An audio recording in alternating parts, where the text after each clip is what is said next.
मन को अपने संभालो पापा, मन में मुझको न मारो पापा, मन में मुझको जिंदा रखकर भव सागर पार उतारो पापा।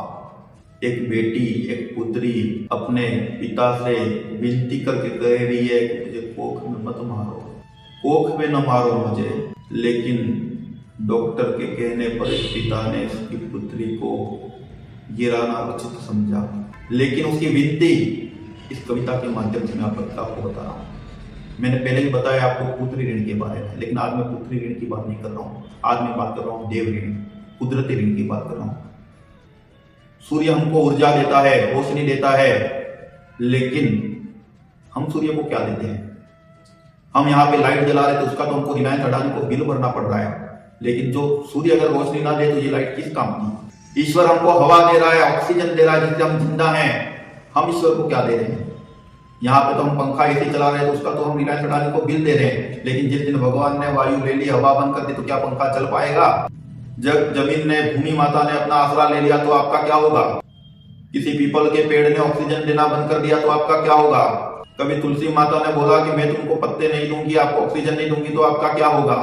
नदी ने बोल दिया कि मैं आपको जल नहीं दूं तो आपका क्या होगा? किसी पेड़ ने बोल दिया कि मैं आपको फल नहीं दूंगा तो आपका क्या होगा?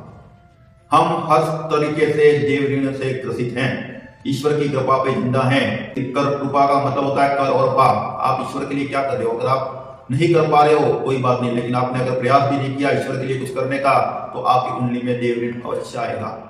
ईश्वर को कोई कुछ नहीं दे सकता, लेकिन कुछ देने का प्रयास भी नहीं करो, ये तो गलत है।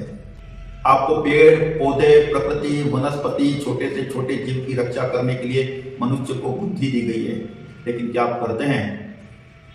आपकी जन्म कुंडली में अगर छठे हाउस में चंद्रमा और मंगल युति करके बैठे हैं, तो समझ जाना कि आपको ये देव ऋण है।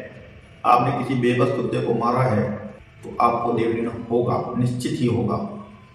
कुत्ते को पत्थर मारना, लकड़ी से मारना, भगाना, बेबस कुत्ते को रोटी की लालच में कुत्ता आपके वहां पे आता है, उसको आप भगाते हो, मारते हो, तो आपको निश्चित ही देव ऋण होगा। हमारे ऋषि मुनियों ने कहा है कि पहली रोटी गाय की और अंतिम रोटी कुत्ते की। आपको एक चीज समझना चाहिए, कुत्ते को कहा जाता है श्वान। ये एकमात्र ऐसा जीव है जो युधिष्ठिर के साथ स्वर्ग में गया था। इसको भैरव का वाहन भी कहा जाता है।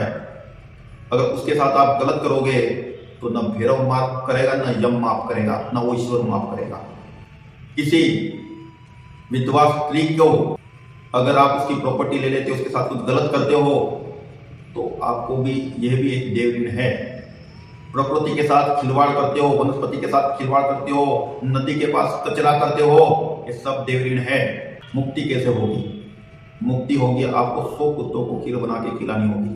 शतश्वानः भोजयामि तदंतरे च निवृत्ति अर्थः।